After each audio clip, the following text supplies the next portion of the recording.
अस्सलाम वालेकुम and welcome to मद्दे मुकाबिल। मैं हूं रबिया खान और मेरे साथ मौजूद हैं रऊफ क्लासरा। सबसे पहले नजर डालते हैं आज की कुछ अहम डेवलपमेंट्स पर। कौमी असेंबली दाखिला कमेटी का अहम इजलास, नादरा की नाअहली का पोल खुल गया। 27 लाख पाकिस्तानियों का डेटा चोरी होने का इंकशाफ। मेंबरान के तंज पर चेयरमैन नादरा की परेशान कुन सूरत हाल। डीजी FIA की ब्रीफिंग। कमेटी मेंबरान की FIA एहलकारों पर करप्शन के इल्जामात पर शदीद तनकीद। 30 दिन नजरबंदी कानून को खत्म करने पर अरकान तकसीम हो गए। हनीफ अब्बासी ने MP ऑर्डर के हक में क्या दलाइल दिए। इजलास की अंदरूनी कहानी रऊफ क्लासरा की जबानी हम आपको बताएंगे। इसके अलावा बानी PTI से जेल में मुलाकात के लिए आने वाले PTI अरकान पार्लियामेंट गिरफ्तारी के बाद रिहा। उमर अयूब, शिबली फराज समेत दीगर रहनुमाओं की मुलाकात ना हो सकी। दूसरी जानिब अली अमीन गंडापुर ने एक बार फिर नवंबर एहतजाज इमरान खान की हिदायत से मशरूत कर दिया। दूसरी तरफ 6 रुकनी आईनी बेंच तश्कील। 14 नवंबर को अहम आईनी केसेस की समाअत शुरू करने का फैसला। और पंजाब में स्मॉग ने हालात खराब कर दिए। अवाम शदीद तकलीफ का शिकार। लाहौर हाई कोर्ट अफसरान की नाअहली पर बरहम। चीफ सेक्रेटरी वजीर माहौलियात के जनीवा के सैर सपाटे। बच्चे बूढ़े बीमार। कारोबार मोटरवे बंद। पंजाब हुकूमत ने स्कूल्स बंद करने का नोटिफिकेशन भी जारी कर दिया। इस वक्त हमारे साथ मौजूद है हनीफ अब्बासी साहब, मेंबर हैं कायमा कमेटी बराए दाखिला के। आज जो इजलास हुआ इस पे हम इनसे बात करेंगे। अस्सलाम वालेकुम अब्बासी साहब। जी वालेकुम अस्सलाम। Thank you so much for joining. Abbasi साहब, MPO के तहत जो 30 दिन के लिए गिरफ्तार कर लिया जाता है, आपने इसके हक में दलाइल दिए, थोड़ा सा बताइएगा कि क्या दलाइल थे आपके। देखिए, पहली बात तो ये कि मेरे भाई क्लासा साहब भी वहां पे मौजूद थे। मैंने हक में इस तरह नहीं दलाइल दिए, मैंने ये बात की है जी कि देखे ना, इस वक्त की सूरत हाल में ये चारों सूबों के अंदर ये MPO मौजूद है, उनकी अपनी लेजिस्लेशन है।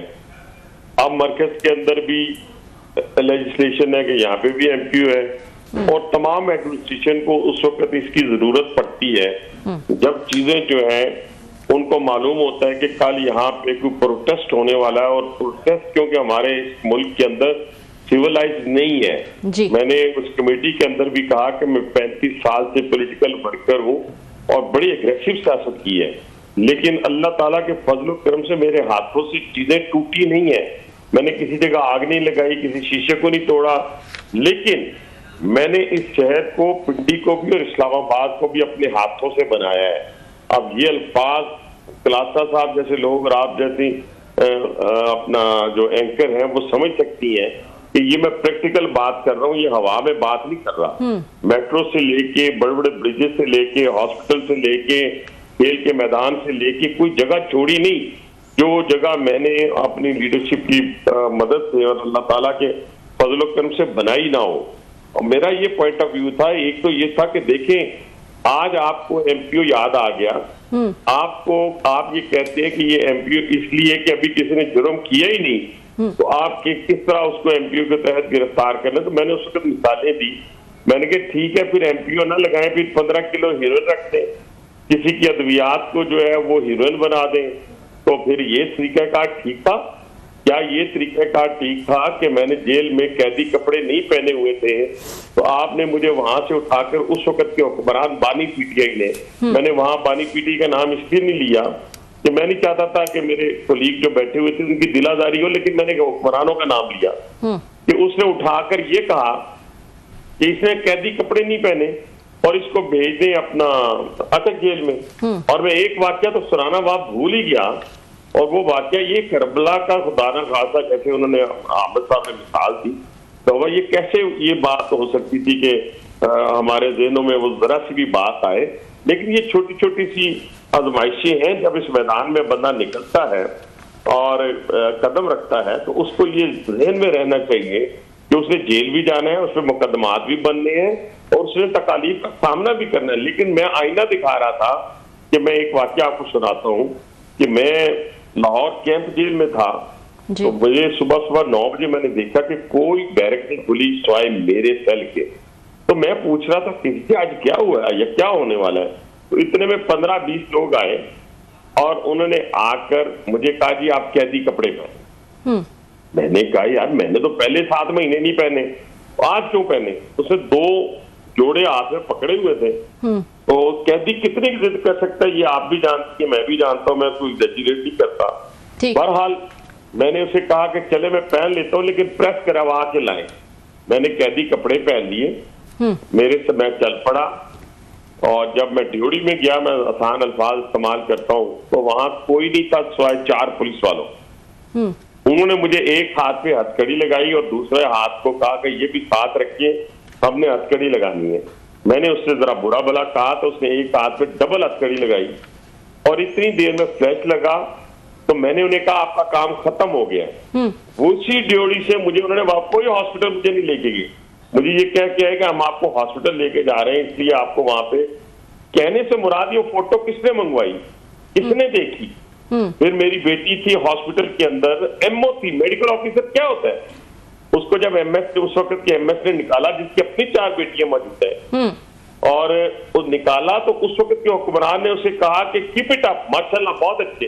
ये मैं बातें इसलिए सुना रहा हूँ, मुझे इसका क्रेडिट नहीं चाहिए किसी से भी, मैं सिर्फ ये बातें उन अपने कोलीग्स के लिए हैं जो आज एमपीयू की रोना रो रहे हैं। मैं कहता हूँ नहीं, इसमें एक पॉइंट रहता है, मैं जरा कुछ ऐड कर लूं, फिर आपके जो भी क्वेश्चन होगा।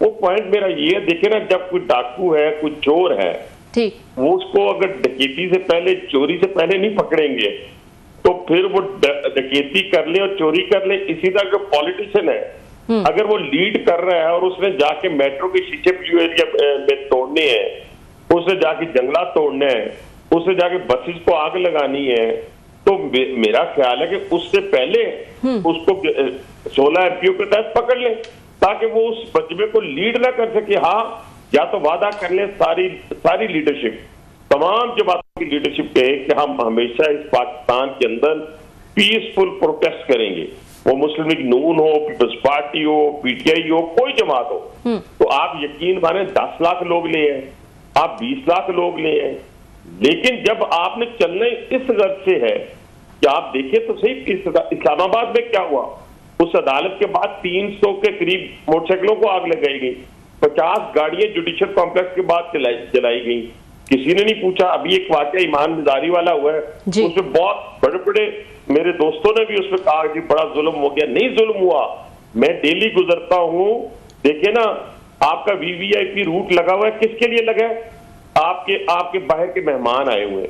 हनीफ अब्बासी ऐसे एमएलए कहे उस हर्डल्स को हटा दे अपने हाथों से और किसी पुलिस वाले को, कांस्टेबल को थप्पड़ मार दे, क्या ये जस्टिफाई करते हैं? और फिर अदालत उनको छोड़ दे, फिर अदालत छोड़ दे, ये किस तरह कानून नाफिज होगा मुझे बताएं। कल मेरा दिल भी करेगा यार, मेरे पास तो अवामी ताकत भी है, मैं पॉलिटिकल आदमी भी हूँ, इस शहर का रहने वाला भी हूँ, मेरी तो सरपंची कायम होनी चाहिए। मुझे तो ये नाके पे खड़ा हुआ बंदा क्यों रोक रहा है, क्यों कह रहा है कि आगे वीवीआईपी मूवमेंट है? हम तो रुक जाते हैं, हमने अपने सब्जियों में भी जाना होता है, हर जगह जा। तो मेरा पॉइंट ऑफ व्यू ये है कि अभी इन हालात के अंदर आप जो कह रहे हैं कि एमपीयू के तहत हटाया जाए, इसकी एक मकसद है, खास मकसद है।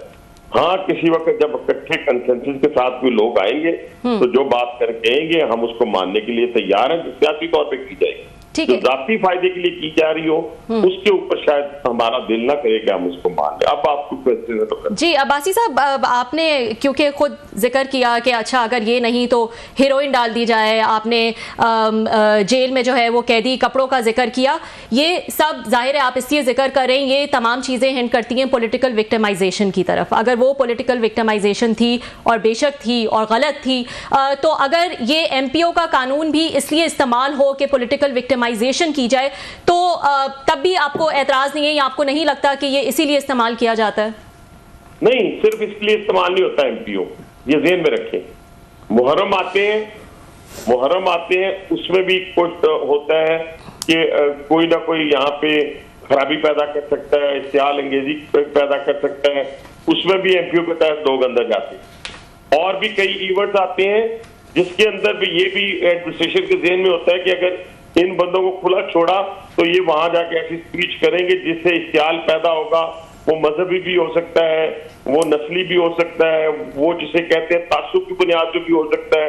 तो ये उन चीजों, मैं इतना इसका कोई एडवोकेट नहीं हूं ना, मैं कोई एडमिनिस्ट्रेशन कर रहा हूँ लीड कर रहा हूँ, या उनको कोई उनको उनका मैं कोई बना हुआ प्रोसिक्यूटर नहीं, ऐसी बात नहीं है। मेरी सिर्फ गुजारिश आपसे ये है कि इस वक्त ये कहना कि एमपीओ याद आया है, मैं कहता हूँ कि माँ बहन बेटी सबकी साझी है। मैंने उस वक्त भी बात की है, उन पे होने वाले मजालिम वो कोई भी हो तो मैं तो उसके हक में नहीं हूँ, मैं तो किसी सूरत हक में नहीं हूँ। उनकी इज्जतों को कभी पामाल नहीं होना चाहिए। बाकी रह गए जो मर्द आदमी है जो मैदान में आया है, तो मैं तो अल्लाह ताला से 1 घंटे 1 मिनट की आजमाइश की पनाह मांग के बात करता हूँ, तो उसको भी फेस। अभी आप देखें, मैं हमारे जितने लोग पाकिस्तान मुस्लिम लीग नवाज के मुश्किलात से गुजरे हैं, उनमें से किसी एक बंदे ने बताए कि टीवी पे आके रोया हो, किसी ने अब ऑक्सीजन का सिलेंडर साथ लेकर फिरा हो और अपना सांस बंद कर लिया हो, किसी ने गाड़ी के शीशे ऊपर से बंद करके तो ऊपर अंदर से लॉक गाड़ी कर ली हो, किसी ने घर का दरवाजा बंद कर लिया हो, किसी ने नहीं किया। इस सब ने जाकर सबसे ज्यादा कैद अगर किसी ने काटी है तो मैं आपको बताना चाहता हूँ, आप इल्म 600 से कुछ ज्यादा दिन जिसने गुजारे हैं, उसका नाम है हमजा शहबाज। कभी उसकी आवाज सुनी आपने? कभी उसकी वहां पे चीखों की आवाज सुनी आपने? ख्वाजा साद रफीक, सलमान रफीक मेरी आंखों के सामने मेरे साथ 7 महीने एक छोटे से सेल में दोनों भाई रहे, उनकी आवाज कभी आपने सुनी?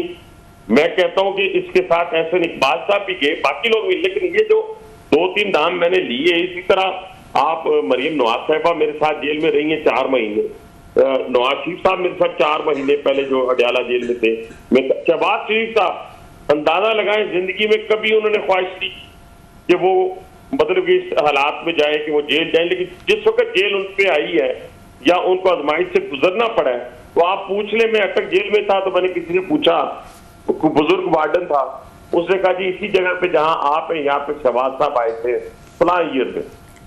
तो मैंने उससे पूछा, उसने कहा जी ये मामूलात थी उनकी और ये इस तरीके से जिंदगी गुजारते थे। ये आजमाइश मुश्किल काम होता है, मैं आजमाइश की तमन्ना कभी नहीं कर रहा, लेकिन ये जरा कंपैरिजन तो करें इनकी लीडरशिप के हवाले से और हमारी लीडरशिप के हवाले से। तो कहने से मुराद ये है कि अभी जो कुछ भी हो रहा है, अदालतों में केसेस हैं, सबके केसेस हैं, अदालतों में हमने भी भुगता है, ये भी भुगतेंगे। आज अदालतें इनको, आज जज इनको अच्छे बुरे लगना शुरू हो गए हैं। हमारे साथ जो जो कुछ होता था, आज बहुत सारे लोगों के जमीर भी जाग गए हैं, उस वक्त किसी का जमीर नहीं जागा। फिर रात को 11:30 बजे सजा सुनानी है, दिन में 3 बजे सुना देते, 2 बजे सुना देते। अच्छा जी पूछा सजा इतनी क्यों दे दी? उन्होंने कहा जी वो तो फांसी दे रहे थे और हमने फैसला किया नहीं जी आपको उम्र कैद दे दें।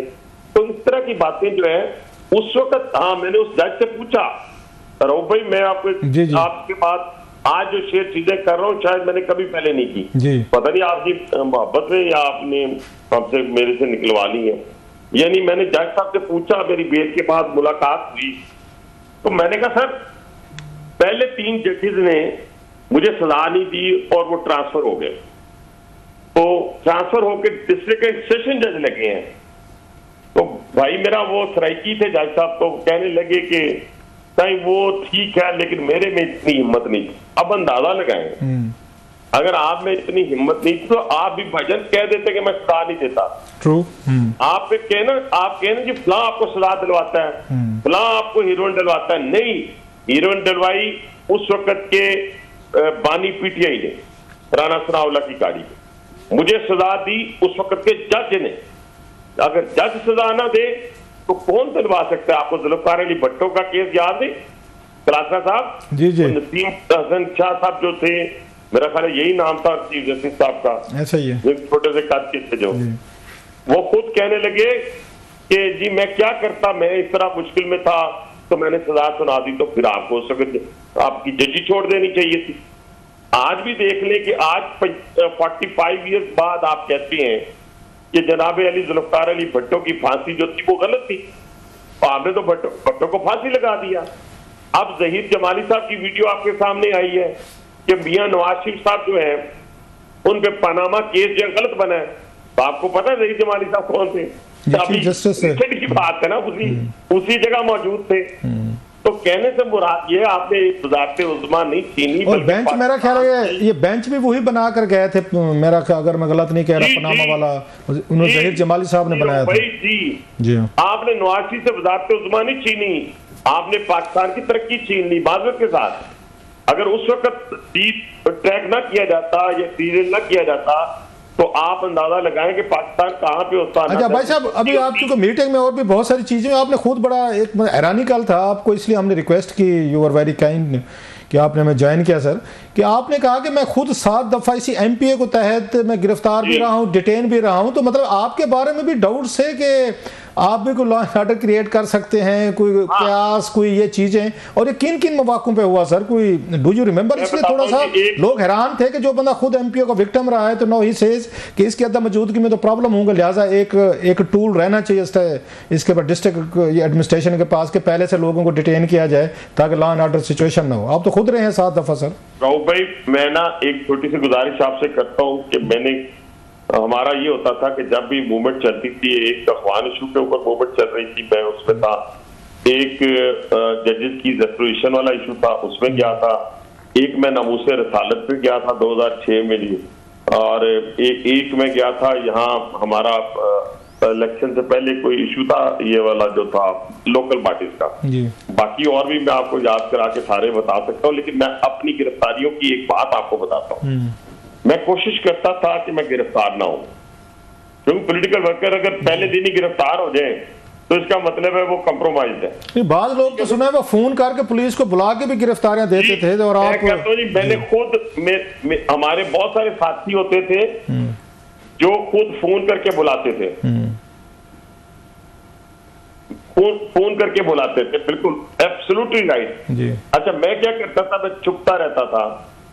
मैं 2 वाकयात आपके शेयर करता हूं कि मैं घर आया कपड़े चेंज करने के लिए जजेस की रेस्टोरेशन के ऊपर, ये जो जस्टिस फराज चौधरी साहब के बहाली की तहरीक चल रही, मैंने था सिटिंग में जी।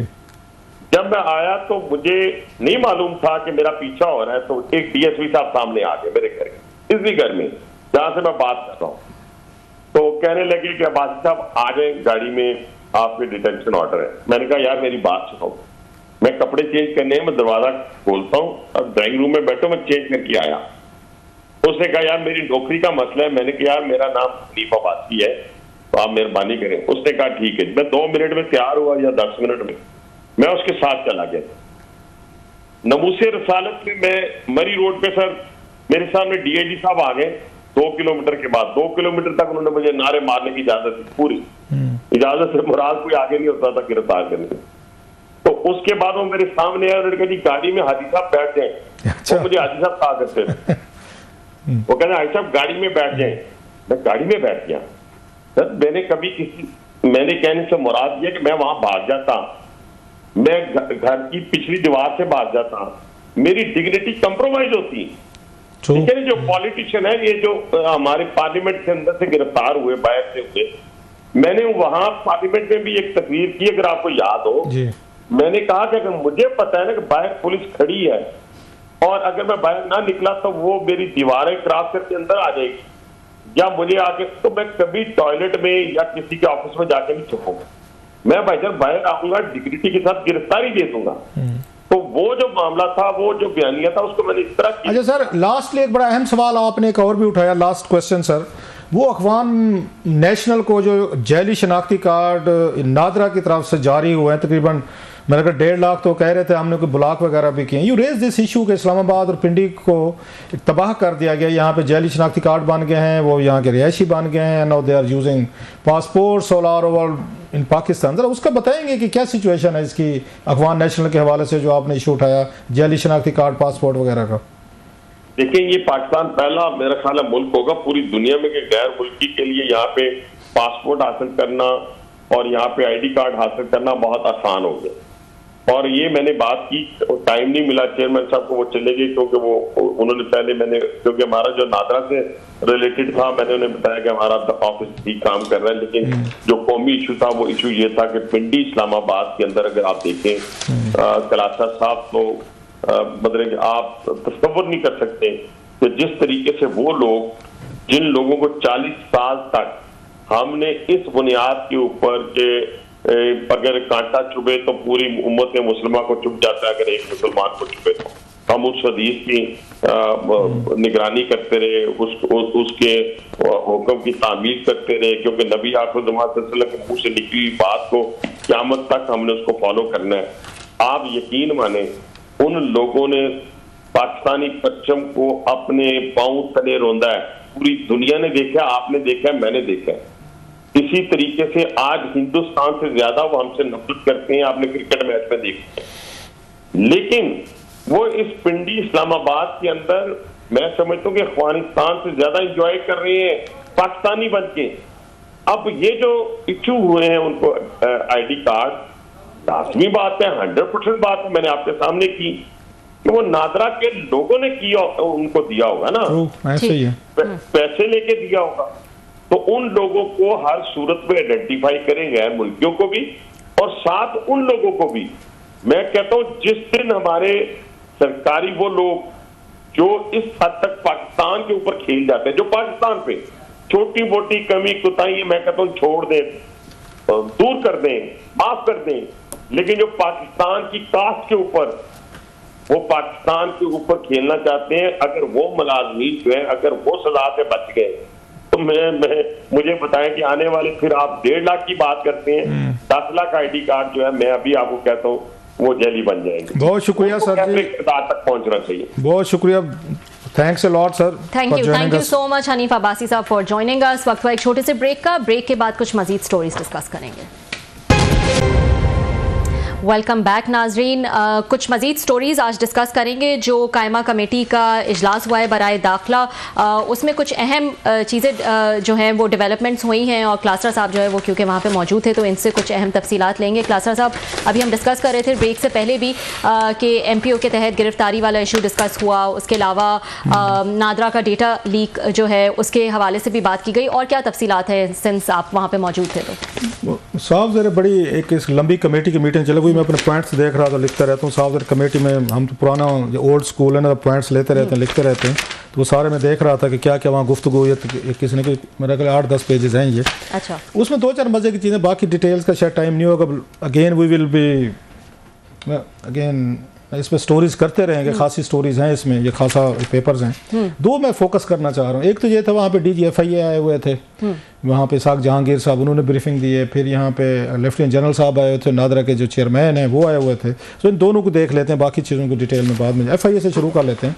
तो FIA की बारी जो है ना आखिर पे लगी है। मुझे ये लगे कि FIA का वैसे बड़ा रोब दबदबा है साहब, ज़रा पूरा मुल्क लोग डरते होंगे, लेकिन कोई लगता है कमेटी में कुछ ज़्यादा कोई लोग उनसे मुतासर नहीं है FIA से, और उनका एजेंडा जो है ना बिल्कुल आखिर पे रखा गया। और वो उन्होंने 3 घंटे उन्होंने सबर के साथ FIA के जो DG साहब थे, जो उनके साथ जो स्टाफ था, उन्होंने चुप करके सुना। और सबसे ज़्यादा तनकीद और ये बम्बारमेंट भी उन्हीं पे ही आई है, उन पर DG साहब पे या FIA पे आई है। इल्ज़ामात लगे हैं बड़े सीरियस, जमशेद दस्ती साहब ने लगे हैं, फिर उसके बाद एक या नसीर साहब हैं गुजरात से थे, इसके बाद उन्होंने बड़ी अपने इलाके को उन्होंने कुछ चीज़ें जो है ना वो बताई। MNA साहब थे, मतलब सबको कोई ना कोई शिकायत गिला ज़रूर था FIA से। मतलब ये कहना उनका कि जनाब कि पुलिस से ज़्यादा करप्शन तो अब FIA के एहलकार कर रहे हैं। वो गुजरात हवाले से बता रहे थे, गुजरांवाला से, वहाँ कुछ केसेस भी बताया MNA साहब ने, डिटेल्स बताई। फिर जमशेद दस्ती साहब ने मेरा ख्याल बड़े रूड और कोई अनवारंटेड और कोई इंडिसेंट से उन्होंने कोई बात भी 1-2 दफ़ा की, जिस पे पूरी कमेटी ने उस पर रिएक्ट किया। को DG साहब के हवाले से उन्होंने कहा, और स्पेशली खुर्रम नवाज साहब बड़ा अच्छा कमेटी को कंडक्ट करते हैं, मस्त है कि वो वहाँ पे जो बैलेंस कायम रखना चाहिए वो वहाँ पर रखते हैं। जो अहम चीज़ थी जो मुझे लगी है कि जब आप इतनी बम्बार्डमेंट हो रही है, बड़ा मुश्किल होता है उसके लिए, फेडरल सेक्रेटरीज बैठे हों या DG बैठे हों, इतने सारे आपका मीडिया बैठा और आप थोड़ी सी उसको लगे कि अनफेयर क्रिटिसिज्म हो रही है, फिर भी आप तहम्मुल और सब्र के साथ जवाब दें। तो DG FIA साहब को मैंने देखा आज कि उन्होंने टेम्पर लूज़ नहीं किया। सम टाइम हो जाता है कि आपको फील हो कि हर तरफ से आप पे बम्बारमेंट आ रही है। तो साक जहांगीर साहब को मैंने देखा कि अनलाइक माजी में भी हमने और भी चीज़ें होती हैं, तो उन्होंने इस पर उस तरह रिएक्ट नहीं किया जो मेरा ख्याल है शायद रिएक्ट करना बनता था। बाज़ दफ़ा जो जमशेद दस्ती साहब ने कोई इस तरह के कमेंट्स किए, क्योंकि और होता रिएक्ट करता, बट उन्होंने अपने हौसले और सब्र के साथ, ये बड़ी मुश्किल काम होता है। मेरे जैसा बंदा होता तो शायद मैं ना कर पाता, वट एवर द कॉन्सिक्वेंसेस बाद में। सो उन्होंने चीज़ें वहाँ पर बताई। इवन सेक्रेटरी इंटीरियर पर बड़ी उन्होंने, अगर फ़िउल्ला साहब जो थे आगा साहब, उन्होंने बड़ा ब्लास्ट किया, शाउट किया, विच वॉज अगेन जो कमेटी मेम्बर्स ने फील किया, चेयरमैन साहब ने भी किया, खुर्रम नवाज साहब ने, कि शायद उन्होंने भी थोड़ा सा ओवर रिएक्ट किया। उन्होंने जो बातें की सो पहली दफ़ा मुझे थोड़ा सा ब्यूरोक्रेसी पे रहम भी आ रहा था, अगरचे वो आवाम के साथ उस तरह का रहम नहीं करते। सो आवाम के साथ अगर कुछ ज्यादतियाँ या कर रहे हो तो कारमा भी कोई चीज़ होती है तो वो फिर आपको कमेटी में मेम्बरान साहब में पूरी कर लेते हैं। सो अच्छी खासी ब्यूरोक्रेसी ओवरऑल आज जो है उनको ग्रिल किया गया। और एक और बड़ी चीज़ थी जो हम भूल गए, मुझे पूछना चाहिए था उनसे भाई साहब से, कि मोहसिन नकवी साहब नहीं आते उसमें, वो अटेंड ही नहीं करते, मीटिंग अटेंड नहीं करते। उनको 8 महीने होने वाले वटेवर वो मीटिंग में आते नहीं है। उस पर भी कोई बात चात करके वो भी मान चुके हैं कमेटी वाले कि मोहसिन नकवी साहब हमसे ऊपर की चीज़। भाई शहबाज शरीफ साहब मानते हैं, राना सनाउल्लाह साहब ने कहा था कि शुक्र करें वो वज़ीर आज़म बनने की ख्वाहिश करते तो वज़ीर आज़म बनते, तो कमेटी मेंबर क्या बेचते हैं। सो मोहसिन नकवी साहब कमेटी में जाते नहीं है, जो मेरा ख्याल है। अगर आप उसमें दरिया में घुसे हैं ना तो फिर पूरा प्रोटोकॉल पूरा करें, फिर जाएं और उस कमेटी मेंबर के सवालात का भी आप जवाब दें, फिर पूरे मजे लेना। दूसरे रोल में ज्यादा इंटरेस्टेड हैं, ये गलत बात है ना, दैट्स नॉट फेयर। हमारे दोस्त हैं, बड़े मेहरबान हैं मेरे जाती तौर पर, लेकिन इसका मतलब ये नहीं है कि आप कमेटीज को सीरियस नहीं लेते, पार्लियामेंट में नहीं जाते, सवालों का जवाब नहीं देते। फिर किस काम के लिए आप वजीर बनने आए थे, या सिर्फ मतलब हाई प्रोफाइल हटो बचप उन्हीं चीजों पर रखना। फिर अपने आपको पॉलिटिशियन साबित करें, जाए क्वेश्चन दें। यानी very polite and decent man है। जो लोग मोहसिन नकवी साहब को जानते हैं वो इस मामले वो भी डिसेंट पोलाइट आदमी, बड़ी अच्छी गुफ्तगू करते हैं। आप जाएं अपना चार्म उन पे आजमाएं और उनको बताएं चीज़ें। मैं थोड़ा सा मेरे ख्याल दूसरे उसमें जाने से पहले जो उन्होंने बातें बताई हैं उन्होंने डीजी साहब ने, वो बड़ी मतलब होश रुबा हैं। उन्होंने इसाक जहांगीर साहब ने बताया कि 3 वर्षों में 4000 भिखारी जो हैं पाकिस्तानी सऊदी अरब से डिपोर्ट हुए हैं। 4000 जो है उनको डिपोर्ट किया गया वहाँ से। 400 लोगों को इन्होंने ऑफ लोड किया जिनका गैंग्स के बारे में इनको शक था कि ये सऊदी अरब जो है वहाँ पर भेजे जाते हैं, या मिडल ईस्ट में जो है ना ये वहाँ पर आप उनको भेज रहे हैं। अब सवाल ये है जो उन्होंने बात भी की, उन्होंने कहा जनाब कि जब वीज़े दिए जाते हैं, किसी के पास वैलिड पासपोर्ट है, वैलिड सऊदी वीज़ा है, तो सऊदीज हमें क्या शिकायत करते हैं? वो सारे क्रेडेंशियल्स उनको चेक करें ना कि जो बंदे आ रहे हैं। अच्छा वो कहते हैं उनके पास पैसे भी होते हैं जिनको ऑफलोड करते हैं। इसका मतलब ये है कि गैंग जो है पीछे से बड़े एक्टिव हैं जो उनको सपोर्ट करते हैं कि अब वो सऊदी अरब भेजते हैं लोग, क्योंकि वो हज के लिए उम्रे के लिए जाते हैं, ये वहाँ पर ओवर स्टे करते हैं और वापस आने के बाद इनको वो हो जाता है, इसके बाद इनको डिपोर्ट किया जाता है। खैर ये उनकी उसमें थी। मेरा ख्याल आपने ब्रेक लेनी है। जी बिल्कुल, ब्रेक ले लें। अभी जो असल कहानी है ना वो भी अभी जरताज गुल साहिबा की भी है कि वो क्यों आज के इजलास छोड़ के गई। उन्होंने बड़ा अच्छा फायर वर्क किया वहाँ पे। और फिर ये चेयरमैन जो थे नादरा के लेफ्टिनेंट जनरल साहब, इन्हें वहाँ पे कैसे कोई थोड़ी सी एम्बेरसमेंट का सामना करना पड़ा, इन पे कैसे ज़रा लाइट मूड में जुगते मारी गई हैं, और कहाँ पे इन्होंने ज़रा थोड़ा सा उनको रोका है, उनको एमएनए साहबान को। So that's a very interesting story. और ये इशू भी काफी बड़ा और काफी पुराना, काफी टाइम से जो है वो चल रहा है, डेटा लीक वाला। वो तो पिछले साल की स्टोरी थी ना, डेटा लीक्स के बाद। उसके बाद क्या हुआ, जो आज थोड़ी सी कन्वर्सेशन हुई है लेफ्टिनेंट जनरल साहब की और उनके मेंबरान की, दैट वाज वेरी इंटरेस्टिंग। ठीक है, तो ब्रेक के बाद ब्रेक लेने and bit embarrassing as well. Okay okay ठीक है, एक वक्त हुआ है छोटे से ब्रेक का। ब्रेक के बाद हम अपनी कॉन्वर्सेशन जारी रखेंगे। वेलकम बैक नाजरीन। ब्रेक पे जाने से पहले हम बात कर रहे थे कायमा कमेटी का जो इजलास हुआ बराए दाखिला, उसकी कुछ अहम तफसीलात जो हैं वो क्लासरा साहब हमसे डिस्कस कर रहे थे। क्लासरा साहब आपने कहा कि जरताज गुल साहिबा जो है वो वहाँ से चली गई, फिर चेयरमैन नादरा के लिए जो है वो कुछ एम्बैरेसिंग सिचुएशन हो गई। प्लीज़ मैं इस पे आता हूँ। इससे पहले ये कादर पटेल घंटे की इसमें मीटिंग्स में बड़े जहीन लोग बैठे हैं, दोनों साइड से ब्यूरो आते हैं तो बड़ा सीख के आते हैं। 3 घंटे की इसमें मीटिंग्स में बड़े जहीन लोग बैठे हैं, दोनों साइड से ब्यूरोक्रेसी से, इधर पॉलिटिशियंस हों सब ने। तो कादर पटेल साहब ने इंकशाफ किया कि जहाँ से पाकिस्तान शुरू हुआ तो वहाँ पर शनाख्ती कार्ड बनाने का दफ्तर ही नहीं है। सो दैट वाज मोर मतलब एक आप देख लें कि किस तरह की चीज़ें पाकिस्तान में हो रही हैं। तो इन पे बड़े सख्त सवालात हुए हैं। इन पे ये लेफ्टिनेंट जनरल साहब जो हैं इसके नादरा के, इनका नाम अगेन मेरा ख्याल मुनीर, ये इनका नाम पूरा मेरा ख्याल है मुनीर साहब है, ये जनरल साहब जो हैं। तो इन पे मतलब 2-4 चीज़ें थी बड़ी उसमें इंटरेस्टिंग। तो लोगों ने कहा जनाब कि हमारे यहाँ वो नहीं है, नादरा के ऑफिस नहीं है, ये शनाख्ती कार्ड नहीं बने। उन्होंने कहा जनाब आप परेशान हो, मेरे गाँव के लोग जो हैं वो भी मुझे यही कहते हैं कि आपके चेयरमैन बनने का क्या फ़ायदा है अगर आप मतलब हमारे गाँव में भी वो नहीं है, दफ्तर नहीं है। उन्होंने कहा मेरे गाँव के लोग भी शिकायत करते हैं कि आप चेयरमैन है और वहाँ पर वो नहीं है। तो उन्होंने कहा मैं वैन से भेज सकता हूँ, वो आके आपको शनाख्ती कार्ड आपको बना देंगी। तो उन पे जो उसने ये अगर जरताज गुल साहब ने बड़े मुश्किल सवालात किए जनरल साहब से मस्त से, और जरताज ने बड़े अच्छे वहाँ पे क्वेश्चन उन्होंने रेज किए हैं। और बड़ा again she has emerged as a very उस मेच्योर वो एक पार्लियामेंटेरियंस उन्होंने कमेटी में एमपीओ पे बड़ी उन्होंने बात की अपने हवाले से, अपनी पार्टी के हवाले से, जब उनका नाम जो ईसीएल वगैरह पे उस पर की। सबसे बड़ा जो पॉइंटेड उनका क्वेश्चन था उस पर चेयरमैन साहब के लिए, it might be a bit embarrassing as well, वो ये था कि जनाब कि आपके यहाँ साइबर सिक्योरिटी की आपके यहाँ ये ब्रीच हुई थी जिसपे पता चला चला कि 27 लाख पाकिस्तानियों का डाटा जो है ना वो चोरी हुआ था पिछले साल। उस पर आपने क्या किया? फिर आपने इसमें लिखा है कि तैनातें की हैं, आपने इंडक्शंस की हैं, अपॉइंटमेंट्स की हैं, उस वक्त निगरान हुकूमतें थी, आप कैसे कर सकते थे, आपने कैसे लोगों को लगाया, ये उन्होंने उनसे सवालात किए। और फिर वो उठ के जाने लगी, लेकिन मैं मीटिंग के आखिर पे गई, उन्हें ट्रैवल करना था, उसके लिए डेरा गाजी खान जाने था, तो उनसे पूछा गया तो उन्होंने खुद ही कहा कि मेरे ऊपर इल्ज़ाम है, रुझान में मेरी कल पेशी है, तो वहाँ पे मेरे ऊपर इल्ज़ाम है कि मैंने कच्चे के डाकू जो है ना उनके साथ मिलकर ज़मीनों पे कब्जे किए हुए हैं। मतलब उन्होंने एक तरह का तंज कर रहे थे कि ये इस तरह के केसेस जो है ना हमारे ऊपर ये बनाए जा रहे हैं। ये तो एक साइड थी वहाँ पे। दूसरी साइड जो मजे की थी, जिससे एम्बैरेसिंग सिचुएशन थी, तो पॉलिटिशियन जो बैठे थे बार बार कह रहे थे उनको, जनरल साहब को इंटिमिडेट कर रहे थे अपने थे, तो मतलब कॉमिक उसमें गए कि आप जो है ना फलां बंदे के लिए आप वीगो डाला भेज दें, उठवा लें इनको, वो जैसे है ना आजकल चलती है 4 बंदे भेज दें। तो उस पर उन्होंने थोड़ा सा वो किया, उन्होंने ऐसी बात ना कहें एक दफ़ा, बल्कि मेरे नबील गबोल साहब ने थोड़ा सख्त कमेंट इसी तरीके से मजाक जुगल स्टाइल में किया, तो उस पर उन्होंने उसको हज़फ करवाया कि उन्होंने हम आपकी पूरी इज्जत करते हैं, रिस्पेक्ट करते हैं कमेटी की, आप ये ना कहें, वीगो डाले की बात ना करें, उठवा लें, बंदे भेज दें। वो रिफरिंग टू वही जो हमारी एजेंसीज के वो तरीके होते हैं। सो उनके लिए ये मामला जो है, क्योंकि 3-4 लोगों ने बात की, तो so it was becoming a bit embarrassment for general साहब के, तो वो चीज़ पे उस पर वो कंफर्टेबल नहीं थे। और उन्होंने बड़ा पोलाइटली, उन चेयरमैन साहब ने भी, खुर्रम शहजाद साहब ने भी बड़ा इस मामले को जैसे मैंने कहा हैंडल किया। लेकिन जब भी कोई हमारे फौजी और हमारे सिविलियन आमने सामने होते हैं ना, तो इस तरह की ज़रूर बातें होती हैं। और ये सिविलियन जो है politician, which I don't like otherwise, कि ये जब अपने आप इस तरह के झुकते हैं और कॉमिक में चले जाते हैं, अपनी पोजीशन अथॉरिटी को ये नीचे कर रहे होते हैं। ये बात जनरल साहब ने भी की है, उन्होंने सर हम आपकी अथॉरिटी के आगे सबमिट करते हैं, लेकिन ये सीरियस नहीं है। तो ये इस तरह के मजाक हैं, झुकते करके खुद अपना स्टेटस कम करते। जनरल साहब ने बार बार कहा कि वी रिस्पेक्ट योर अथॉरिटी, तो इस तरह के जुमले और इस तरह के टॉन्ट्स जो है ना भी आप ना करें। लेकिन फिर काफी अहम तफसीलात जो हैं वो इस इजलास में हमने सुनी क्लासरा साहब से, क्योंकि वहां पे मौजूद थे। आज के लिए इतना ही, कल आपसे फिर मुलाकात होगी।